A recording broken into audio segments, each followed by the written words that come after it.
Welcome to the 7th annual Project Cold Case Year of Hope event.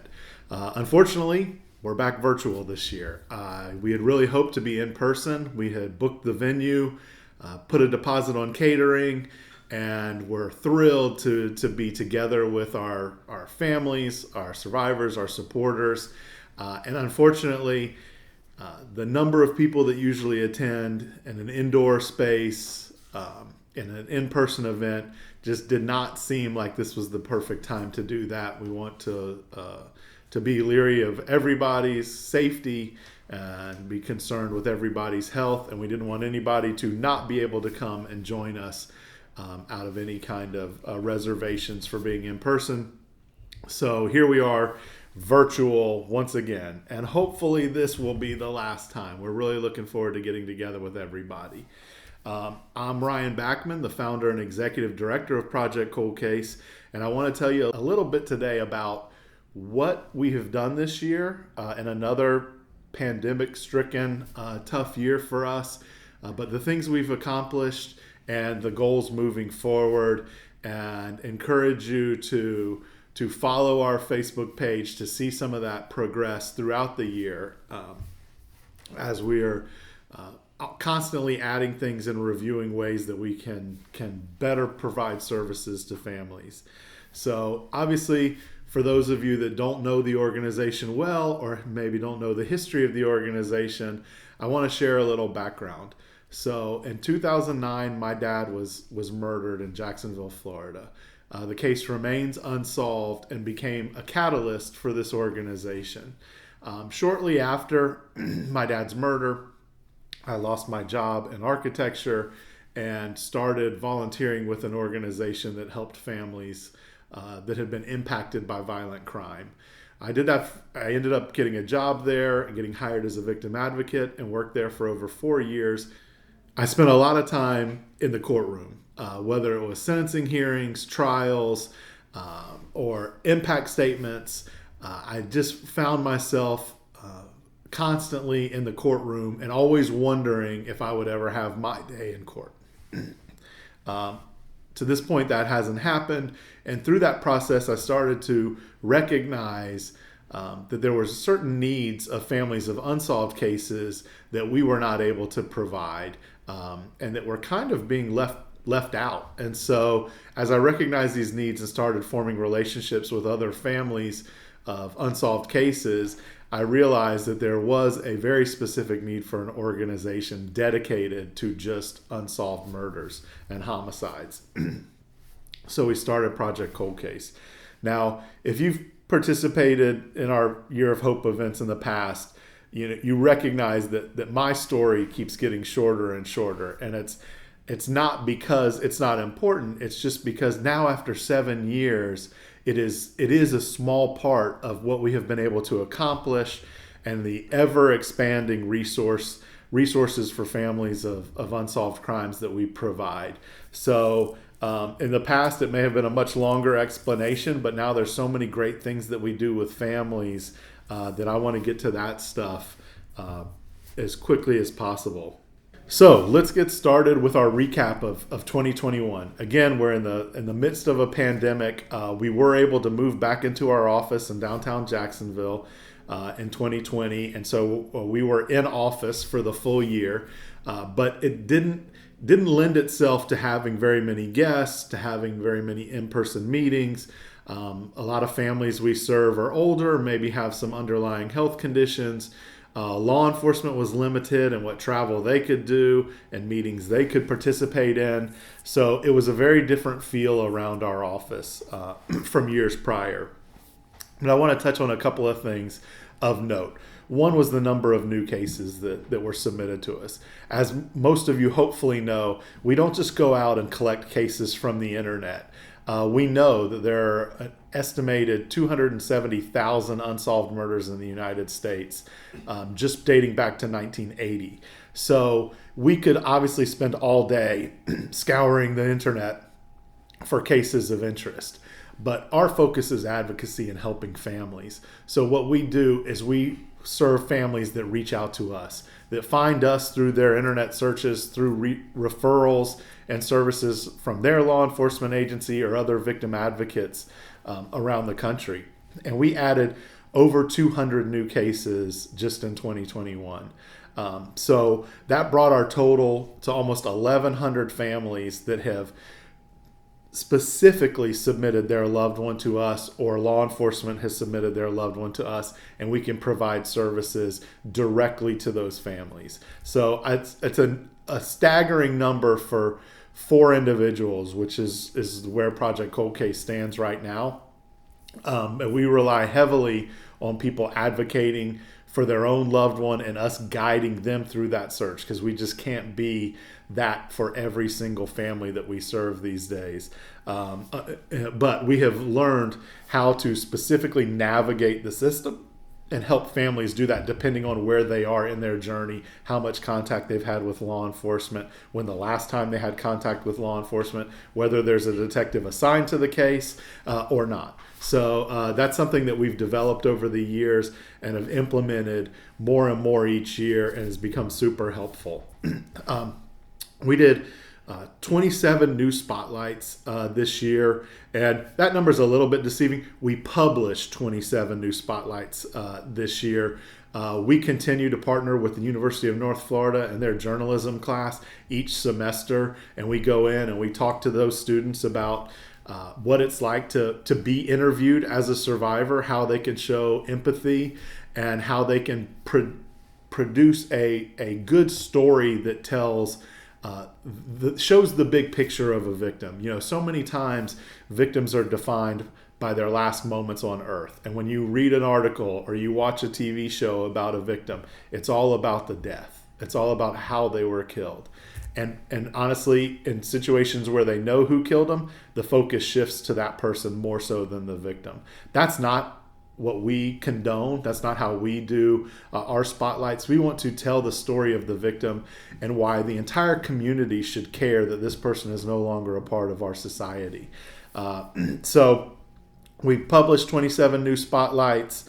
We updated 5 old spotlights because we don't want to fall into a routine of once we've published it once, we move on. So a lot of times on anniversaries of deaths or significant dates, we will republish the spotlight. We'll touch back base with the family and add to the spotlight what may have transpired over the years in between the first publication and this one. We saw 5 cases reach resolution. That's always the number one question we get. How many cases have you solved? How many cases have you solved? We're not investigators. None of us in this office have law enforcement background. None of us in this office have investigated a homicide. That's not our role. That's law enforcement's role. Our role is to advocate for the families and to raise awareness for these cases. So we have raised awareness for a lot of cases, and in the last year, or in 2021, 5 of those cases saw a resolution. Now that could be an arrest. It could be conviction. It could be finding the person has since deceased. Each case is very unique and different. And again, we don't take credit for solving the case, but we celebrate those resolutions and share them with other families so that they have hope and can see that there is a chance. No matter how slim, there's always hope, and there's always a chance that the case will get solved and resolved. That also brought the total cases in our 7 years to 34 cases that have seen resolution, seen justice in some form or fashion. Social media stats, we rely heavily on our social media presence, particularly Facebook, because we can reach so many people that way. And we crossed 31,000 Facebook likes in 2021, which means 31,000 individuals out there like you have liked our page and are staying up to date on the resources we provide, the stories we share, the awareness we raise, and we thank each and every one of you for that. Because when you like the post, when you share the post, when you comment on the post, that creates engagement, and that draws more and more attention to that case. And so a case that we post may reach 30,000 individuals that it would not have reached without your help. So that is something that is extremely important to us. It's why we always share with people that there are ways that you can support our organization without donating financially, without volunteering. You can simply like, share, and comment on our social media posts, and that will go so far in hopefully reaching the right person with information to come forward and resolve a case. That being said, the reach, as an example, when we're posting these Facebook posts for 31,000 people, and people are commenting and liking, and the engagement is spreading, we're reaching over 200,000 people a month, which is, again, over 2.5 million people a year are seeing our Facebook posts and sharing our Facebook posts, and allowing families to know that their loved one is not forgotten, that other people out there care, and that it is important that we find justice for their case, answers for the families, and resolution for the community.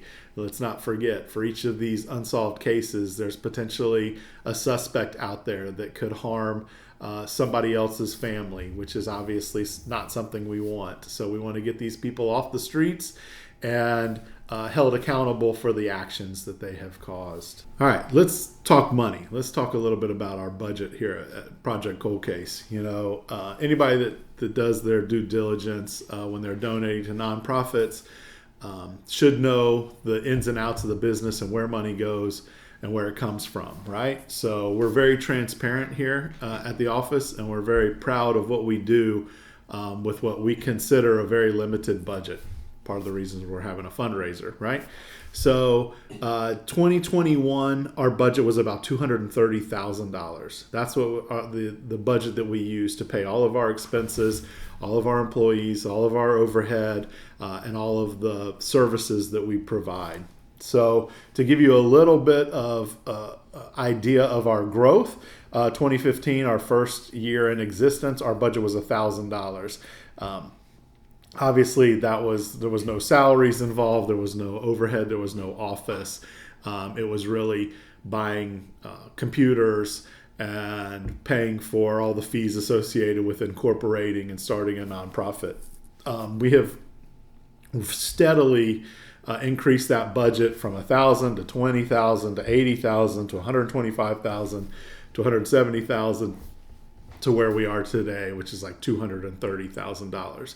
So where does that money come from? Most of it comes from grants. We get 2 grants, one from the Attorney General's Office of Florida that filters down from the federal government and the Victim of Crime Act fund. So that's the VOCA grant. That pays for all of our advocacy and all of our direct services to families. It also helps with our rent, covers a chunk of our rent, and some of the, I think actually that's about all that grant covers is salaries for victim advocates and a portion of our rent.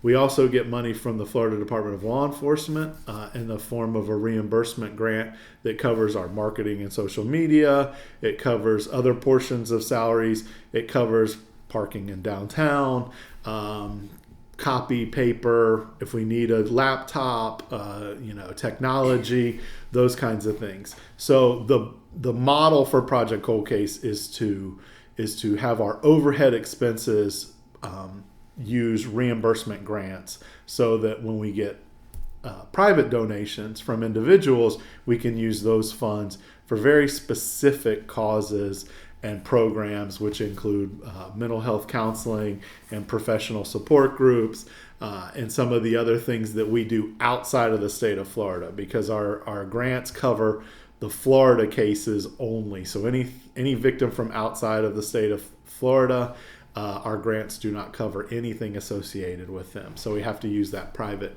donation money for all out-of-state victims and survivors. A lot of people ask, what are some of the services that we provide? If you follow us on Facebook, you know that we have a cartoon titled Dawn's Journey, which shows the journey of a young girl whose father is murdered when she's a kid, and her growth and kind of taking over as the point of contact for the family, getting the case reopened, attending support meetings, attending individual counseling, and some of the struggles. Dawn is not based on one specific survivor that we have. Dawn is based on a lot of the experiences that we see with our families. So you've also seen, hopefully, our Not Forgotten series, which does a 1-minute segment on cases throughout the state that are unsolved homicides, and allows families to update those and share those as often as they want, so they're not always waiting on the local media to do something. We still have our partnerships with the local media and law enforcement, and we still work to get the cases shown through that medium.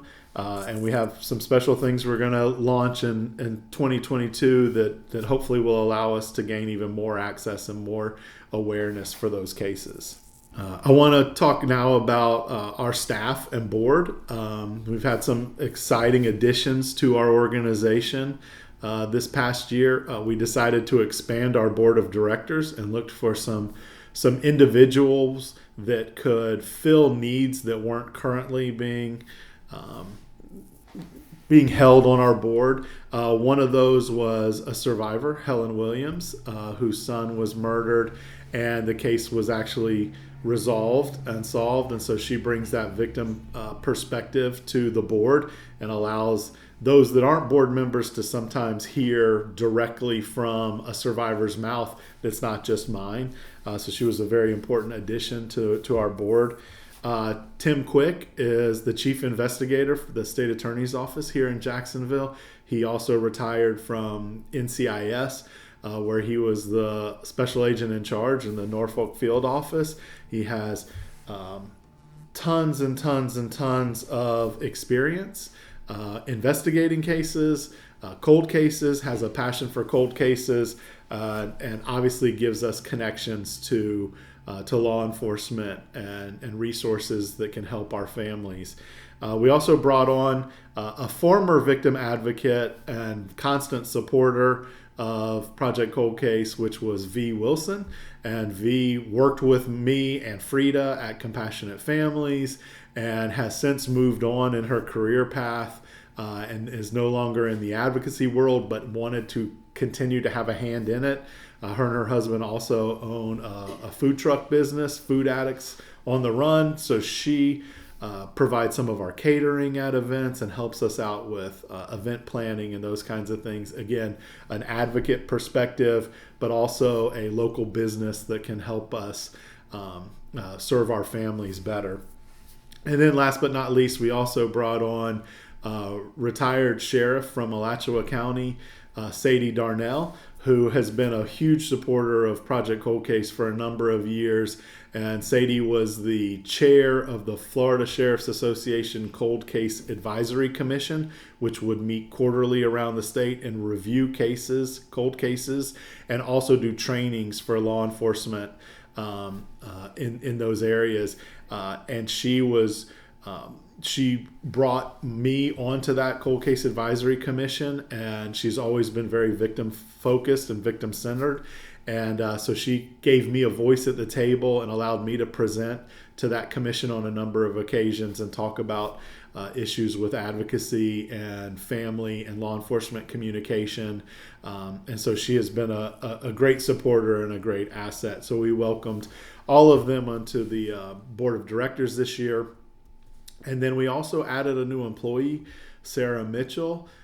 She didn't come on until later on in the year, so our $230,000 budget did include 3 full-time employees for 3/4 of the year and then a 4th employee towards the end of the year. So I think that speaks volumes for what we're doing a lot with a little, including having an office and the other services and resources that we provide. We have large goals and big visions. Expansion is something that is very important to us to grow the organization, not just internally, but externally throughout the country. But that comes with a price tag, and that's one of the reasons we hold this fundraiser every year. We if you could see the list of goals and things that we're trying to accomplish with the resources we have, we get super excited about trying new things, and then we get crashed back down to reality that we don't have the number of employees and the budget to support it just yet. But all of those things are still out there, just waiting for us to have the opportunity to take those on as well. All right, now I want to talk about outreach and some of the things that we do, maybe behind the scenes. I mean, we try to post some of this on social media, but it doesn't always get out there. It's not part of the everyday advocacy that goes on here in our office and the phone calls and the meetings with families. But outreach and connecting with other organizations, other advocates, other law enforcement agencies, and their other professional groups around the country as well. So this year was the first year that we were able to take the whole office to the National Organization for Victim Assistance conference in Orlando. Part of the reason we were able to do that was because it was in Orlando and we didn't have to pay for airfare for everybody.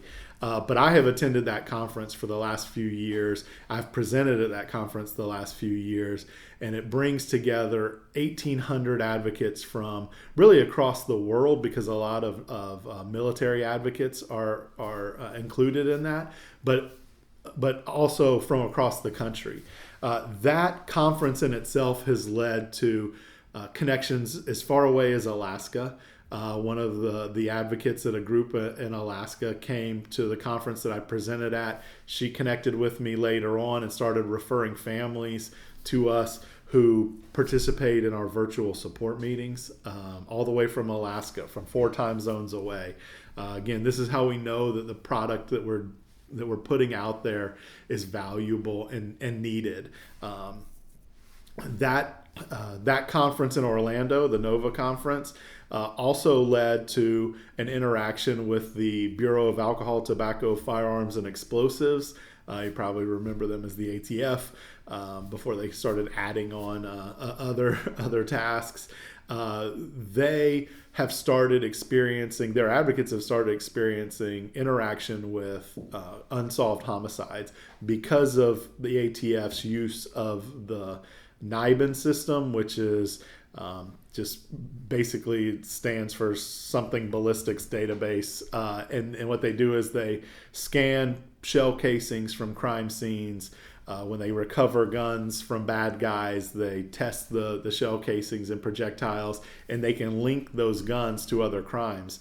So while they may do a bust in Iowa that lands 15 assault rifles, once they test all of those, they might tie one of those guns to a murder that happened in another state, and it takes on a federal crime. At least the gun crime takes on a federal designation, and then the advocates for the ATF find themselves reaching out and sometimes communicating with families of murders. Again, not necessarily that the person caught with that gun was the same person that killed their loved one, but now the gun that was used in that murder has been identified and found.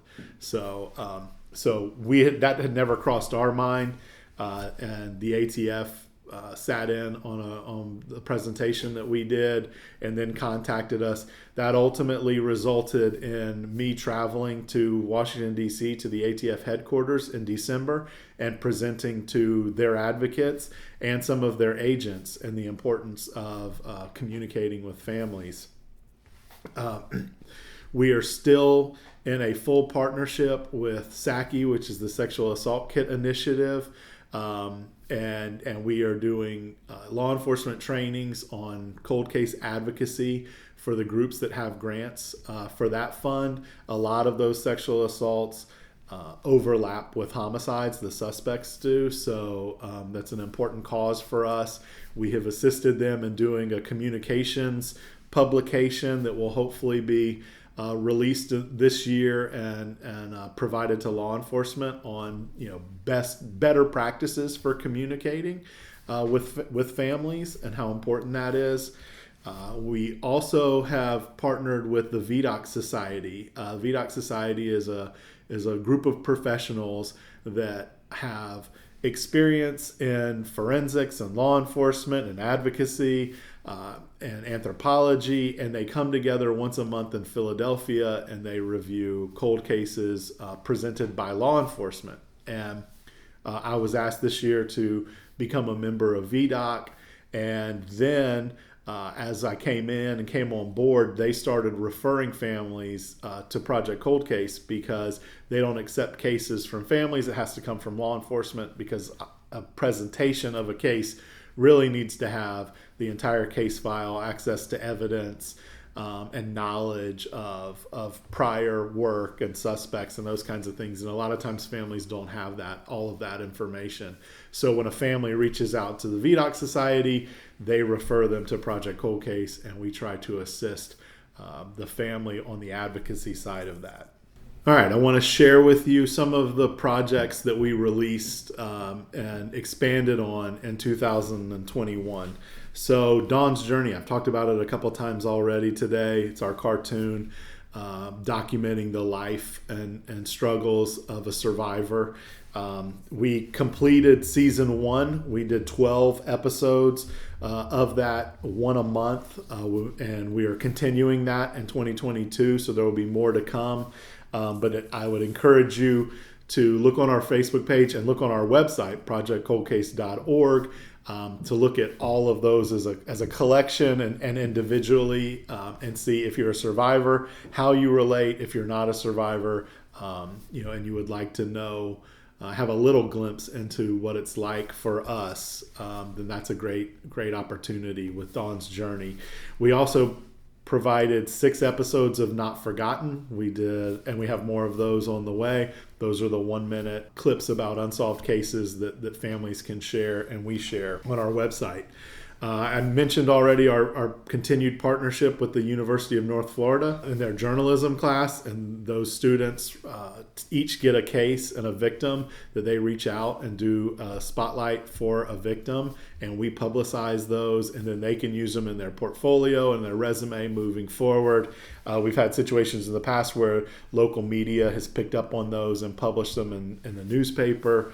And so that's something that we continue to do every semester with the University of North Florida. We also participated in the Take Back the Night initiative, which allowed us to go set up a table and interact with students from UNF and promote Project Cold Case and support other organizations that help victims throughout the community and throughout the university. We were lucky enough to be contacted by North Carolina State University master's program, and there was a group of students that were doing a class project and felt like Project Cold Case would make an interesting case study for them to do some marketing research for us and help us advance what we do daily to market our services to families, to connect to law enforcement, and obviously to connect to people that just care about our cause.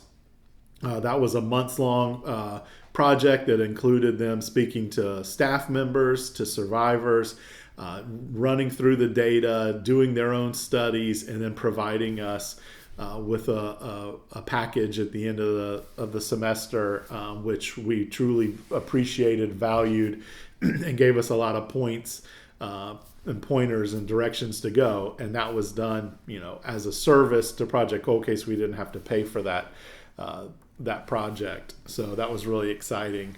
For those of you that have been following the page and you saw our post about Tommy McDonald, who is a craftsman and carpenter and woodworker up in Boston, and is also a survivor whose sister Grace was murdered in Boston, and the case remains unsolved.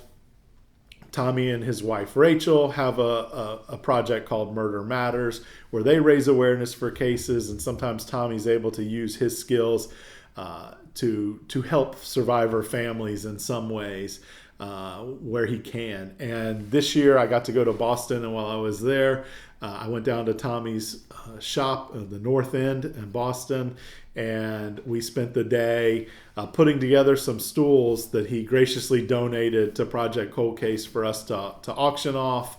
We gave a set to a survivor family that lives in the Boston area. We're auctioning some off right now. That auction is going on 32auctions.com, 32 the number 32auctions.com /PCC 2022.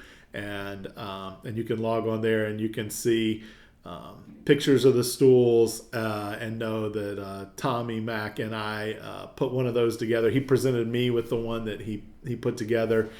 He signed and numbered and wood burn stamped each of the stools. The stools that we are auctioning are actually number 1 and 2 in the limited edition series. So we're super thankful for him. If you want more information on that, you can visit Tommy's website. Or you can go back on Facebook to last Saturday, where we did a big post explaining my trip up there and the background on what we did. One of the other things I'm super excited about, one of the things that resulted from the NC State marketing research project, was that our followers, that our survivors, that our families, they really enjoy our Facebook Lives. If you've been part of Project Cold Case for a few years now, you know that we used to do these regularly. We would bring in a detective. We would bring in a retired investigator, a forensic scientist, a journalist, a reporter, and we would talk about specific cases and specific things that we've dealt with. Well, overwhelmingly, the survivors that participated in our research study said they miss those, they love those, and they want more of those. So we started this year in January. We brought them back. Part of the reason they went away was COVID, and then we just got complacent, quite honestly, and weren't doing them. So we're bringing them back, probably not as often as we had done them before, but we're going to try to do them at least once a month. We kicked off 2022 with 3 Facebook Lives that we've already done. One included an interview and a conversation with Daryl Price, who is a 40-year veteran of law enforcement and the cold case sergeant at the Charlotte-Mecklenburg Police Department, and has a passion for cold cases as big as any detective I've ever met, an investigator. So you can go back and watch that one. We also had Kelly Sigler from the TV show Cold Justice come on. She's a former prosecutor. She answered questions from our families. She talked about her frustrations with sometimes prosecutors not charging a case because it's not perfect, because it doesn't have an eyewitness, and it doesn't have video surveillance and a confession and DNA and all of the things that we wish that all of these cases had, so that they could be prosecuted easily. So you can go back and watch that one. And then most recently, we had Tom McAndrew on. He's retired from the Pennsylvania State Police and now works at the District Attorney's Office doing cold case investigations. He's also a board member for the VDOC Society and was instrumental in my membership. And then referring families to us as well. So you can go back and watch those. They're also uploaded to our YouTube channel. Occasionally you can go back and watch the old ones if you haven't seen them, and we will continue that series moving forward through 2020. One of the things that we were able to do in 2021 was host a holiday concert support event in our office building, and we invited local survivors, board members, and supporters to come in. We invited musicians to come in, one harpist and a violinist to play holiday music. We held a in-person hybrid support meeting where we actually did virtual and in-person at the same time. It's something we had been looking into since we went virtual with support meetings during COVID. The support meetings were virtual, were very successful, but we were lacking that interaction, human touch, and personal interaction. So we're looking at a hybrid model, and that was our first opportunity to test that out. And again, we had local families here in our office, and then we had virtual families from all over the country. Again, Alaska, California, Mississippi, Illinois. So that's something that we're going to expand on, and I'm going to talk about a little bit more of that mental health aspect in a second. But that holiday night allowed us to gather everybody together and be in person and support each other in person and virtually as the holidays came on, which is obviously can be a trigger for our families and can be a particularly difficult time of year.